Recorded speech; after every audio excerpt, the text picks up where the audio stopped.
Hello, beautiful people. Thank you again for joining me under the palm. If you're new here, my name is Deborah and I make videos on Bible, health, and home with a focus on eschatology. So today I want to talk to you about the Galilean Jewish wedding and the parable of the wise and foolish virgins found in Matthew 25. The symbology here is very amazing with regards to the rapture of the church, and in this video I want to give a rudimentary understanding of this parable, just to enable you to have a better grasp of the qualifications expected of us as Christians awaiting Jesus' return. So let's get into the video.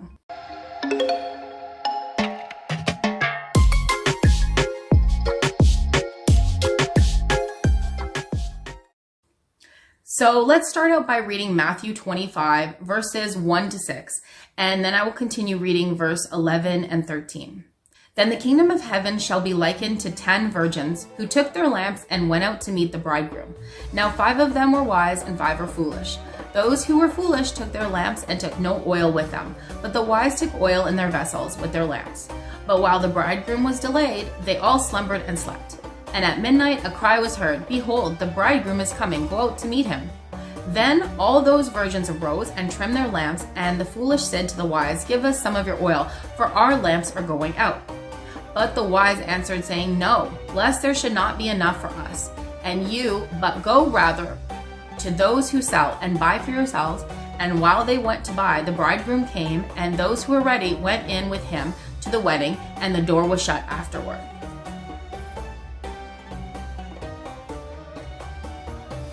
The other virgins came also saying, Lord, Lord, open to us. But he answered and said, Assuredly, I say to you, I do not know you. Watch therefore, for you know neither the day nor the hour in which the Son of Man is coming. So what's really cool here is this parable that Jesus taught would have been understood at the time to relate to the Galilean wedding traditions. In Bible times, a young man and a young woman would be betrothed from a very young age, and then when they were of the age to marry, that betrothal would become more that of an engagement, but more serious at that time than we consider engagements now. The young man would go back to his father's house and prepare a home for them to live in once they were engaged.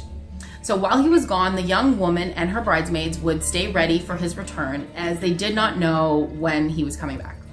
They would make sure they had enough oil in their lamps, because the bridegroom would come back with his groomsmen at an unknown time, and it would be in the middle of the night with a shofar blast. So she would hear his call and when he came and come out to meet him in the streets. Then there would be a big serenade back to the father's house with their friends and family, where finally the marriage would be consummated. They were finally fully married.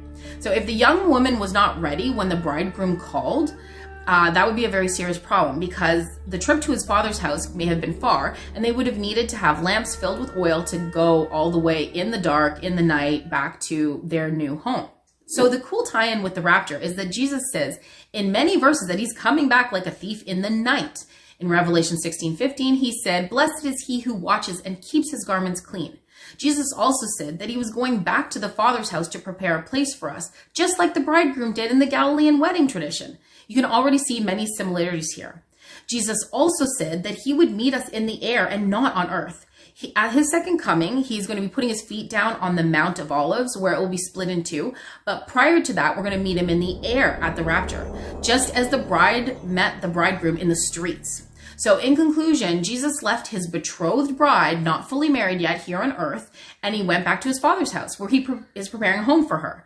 He then is coming back for her to meet her in the air, just like the bridegroom met the bride in the Galilean wedding. He didn't come all the way back to her house. He met her in the streets. So Jesus will meet us in the air and not on the earth. He will bring us back to his father's house, and that is why we're supposed to be watching and prepared for him, like the wise virgins.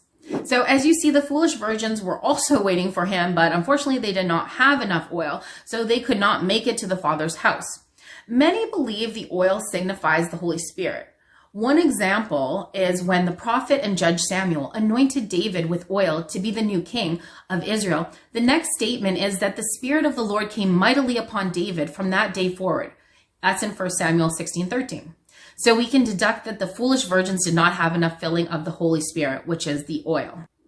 The last really interesting correlation between the Galilean wedding and the rapture and the tribulation is that the bridegroom and the bride would spend 7 days in the wedding chamber once they arrived at the father's house. They'd be together alone for 7 literal days. As we have learned from the book of Daniel, there are 70 weeks needed to recompense for the sins of the Jews. They fulfilled 69 weeks so far. They have 1 week left, and this week is not 7 days, but actually 7 years. Daniel speaks of this in chapter 12. This time period is called Jacob's trouble, or Daniel's 70th week. So we have a 7-year time period to fulfill biblical prophecy.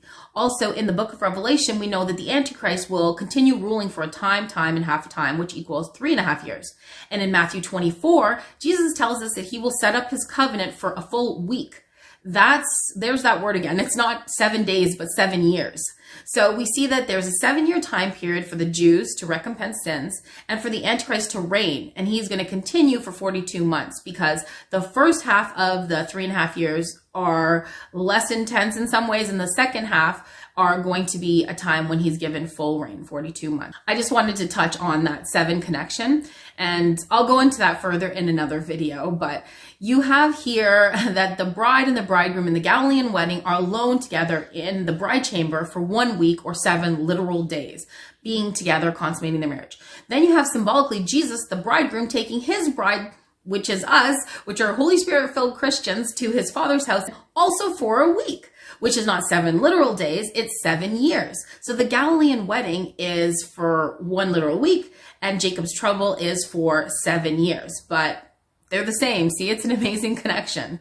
So some of these things are a little hard to understand on the surface, but as you know, Jesus came speaking in parables and making comments like, those who have ears, let them hear. So I hope you enjoyed this topic. My plan with these videos is just to set a mature, educated foundation for those trying to understand Bible prophecy.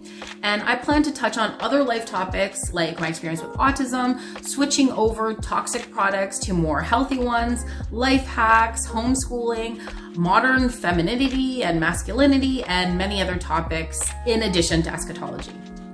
There's a lot of information on Bible prophecy out there, and it can get really confusing. So I believe God has put me here at such a time as this, with over 20 years of experience being a faithful, Orthodox Christian woman, in order to share some of my knowledge with you in these last days.